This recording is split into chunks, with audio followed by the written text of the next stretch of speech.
Halo, kita ketemu lagi di video System Benchmarking yang kedua. Kalau di awal kita membahas mengenai konsep dasar, rasanya kurang lengkap atau kurang afdol ya kalau kita tidak membahas perkembangan sistem informasi. Baik, jadi kita lihat sejarahnya dulu ya. Dari perkembangan sistem informasi ini tentu saja tidak lepas dari dukungan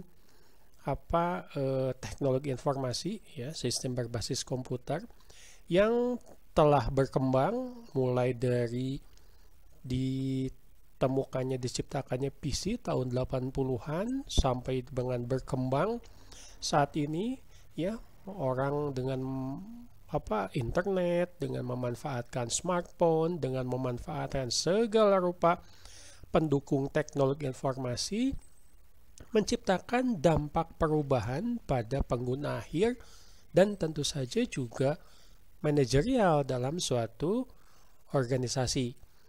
Ya, jadi peran sistem informasi ini sebetulnya jauh sebelum PC mulai atau personal komputer itu mulai umum digunakan oleh masyarakat, bukan hanya bisnis atau organisasi besar. Ini dimulai di tahun 50-an ya, dimulai dari pemrosesan data. Mohon diperhatikan, ini kalau ada tahun 1950, 1960 bukan artinya tahun 1960 berhenti digunakan ya, tapi perkembangannya mungkin pada peaknya atau puncaknya itu tahun 60, mungkin sampai sekarang itu masih ada yang menggunakan. Bahkan sampai tahun 80-an electronic data processing atau sistem pemrosesan data elektronik ini masih umum digunakan di organisasi, khususnya untuk pemrosesan transaksi, penyimpanan catatan, dan aplikasi akuntansi ya, bagian keuangan tradisional itu umum. Sampai dengan 80-an, awal 90-an ini di perusahaan-perusahaan di Indonesia masih umum digunakan. Lalu tahun 60-an sampai dengan perkembangan puncaknya tahun 70-an ini pelaporan manajemen, sistem informasi pelaporan manajemen berkaitan dengan pengelolaan manajerial ya, menentukan level-level manajerial, bagaimana laporan manajemen tentang informasi yang telah ditentukan sebelumnya, khususnya dari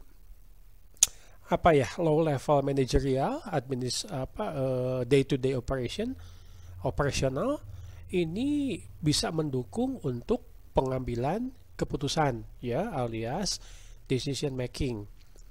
Selanjutnya adalah lanjutan dari pendukung untuk decision making.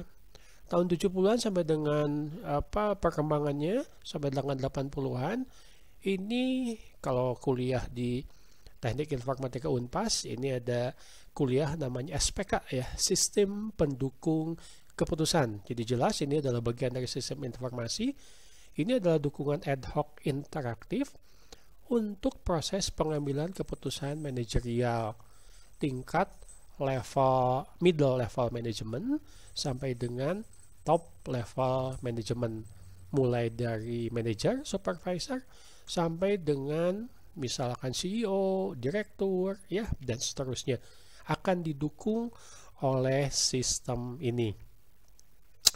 Selanjutnya perkembangannya ini mendukung ke strategis dan dukungan untuk end user atau pengguna akhir, mulai berkembang tahun 80-an dan sampai dengan tahun 90-an ini masih umum digunakan ya. Jangankan dukungan strategis ya, untuk sistem pendukung keputusan saja, decision support system itu masih umum ya, DSS digunakan. Itu menjadi salah satu tipe dari sistem informasi. Ini berkaitan dengan sistem komputasi pengguna akhir, lalu juga dukungan komputasi langsung untuk produktivitas, bagaimana sistem informasi bisa menyediakan data dan informasi untuk peningkatan produktivitas dan karena sebagian besar pekerjaan itu adalah teamwork, maka juga mendukung kolaborasi kelompok kerja. Untuk level pengambilan keputusan, ya, manajerial, middle level sampai ke atas, ini ada sistem informasi eksekutif. Ini adalah informasi yang penting untuk mendukung manajemen puncak, khususnya ya manajemen puncak, top level manajemen.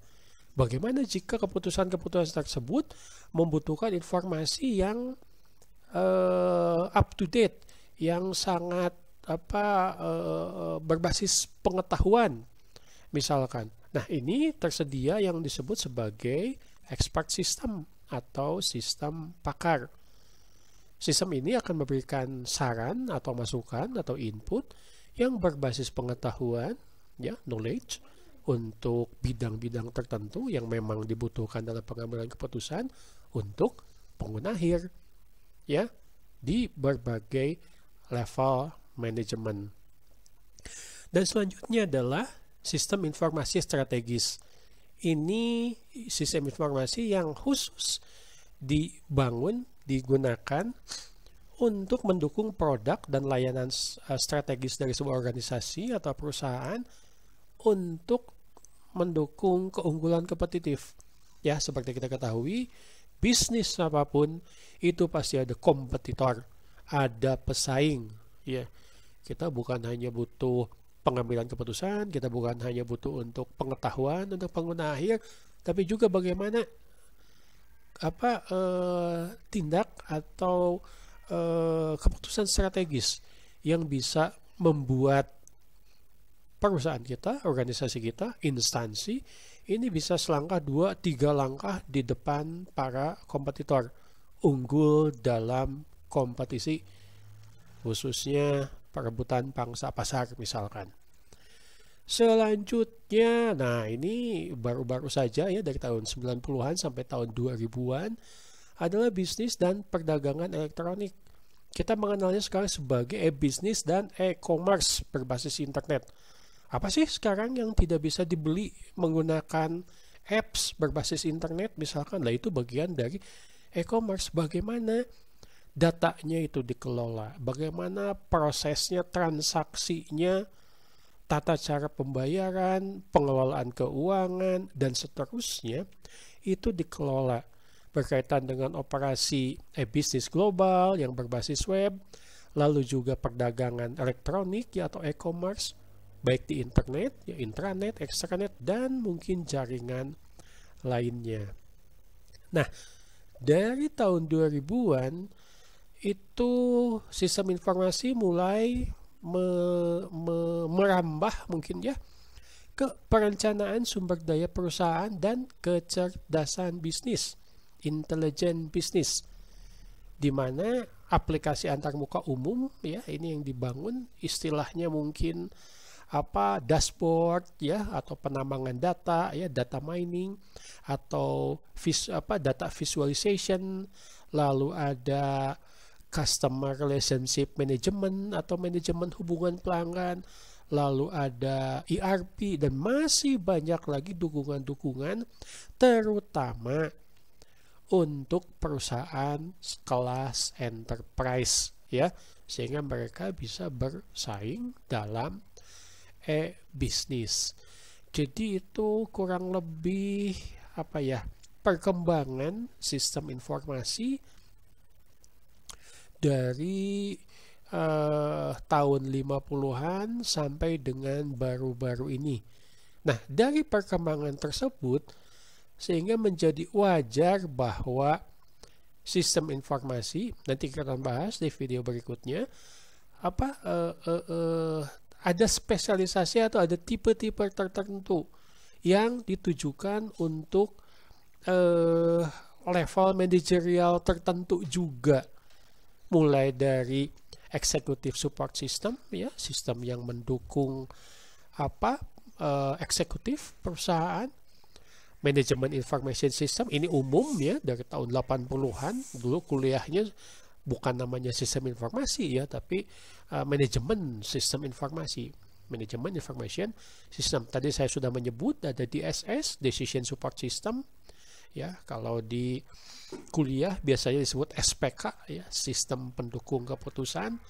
Tentu saja juga sistem informasi ini berkaitan dengan operasional atau biasa disebut Transaction Processing System. Mau otomasi, ada Office Automation System. Bagaimana informasi itu dikelola sehingga menjadi pengetahuan? Ingat tadi ya, ada sistem pakar. Ini bisa didukung juga oleh Knowledge Work System. Ya. Baik, itu mungkin video kali ini mengenai perkembangan sistem informasi dari waktu ke waktu sampai dengan yang umum kita nikmati saat ini. Oke, sampai ketemu di video selanjutnya.